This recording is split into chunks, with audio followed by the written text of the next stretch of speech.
Bismillah ar-Rahman ar-Rahim. I am Dr. Mohibullah Wazir. Now we explain the femoral triangle.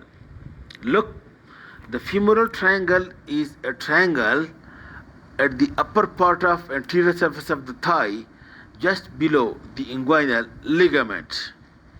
And now you look over here, please.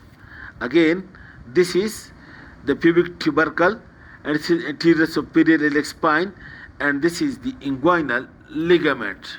Again, you can see it over here, like this. Look,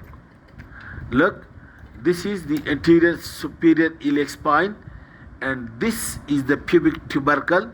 This is the anterior inferior iliac spine, and over here is the pubic tubercle. Okay, now look, this is the inguinal ligament. Again, this is adductor longus, and this is sartorius.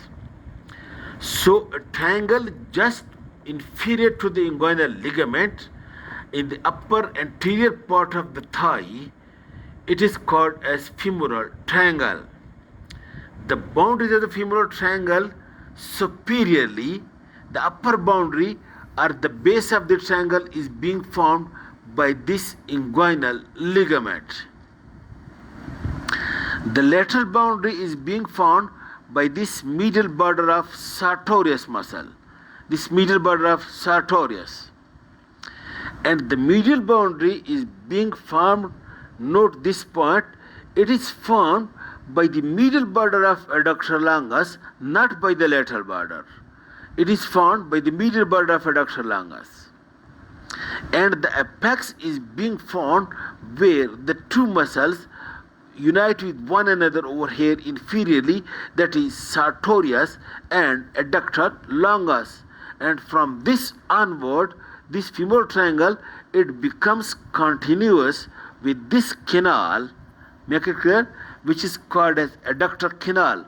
Through the apex,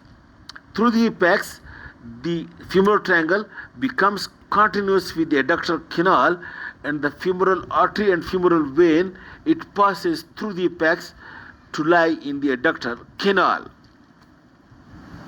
Now, the floor of the triangle is being formed from lateral to medial. Number one, by this psoas iliacus, and then this psoas major, and then this pectineus, and the adductor longus. Note the point. The medial border of adductor longus is forming the medial boundary. That's why the adductor longus is also encountered into the floor. And you can see it over here, please. Look, the floor of the triangle is formed by this iliacus muscle, which originates from the iliac fossa, and from this psoas major, and then by this pectineus, and by this adductor longus, while the medial border of adductor longus form the medial boundary. Now, what are the contents of the femoral triangle? Look over here, please. The contents of the femoral triangle are, before the contents, the roof. I discussed the roof.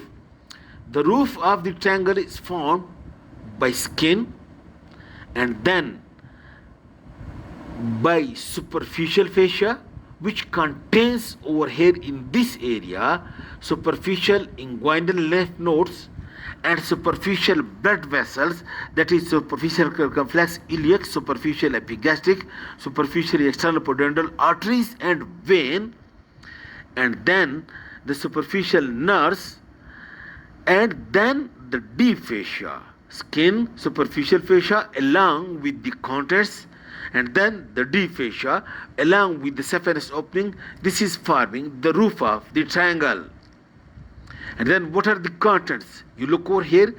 The contents of the femoral triangle are the femoral nerve, which immediately divides into bunch of branches that supplies the anterior compartment muscles.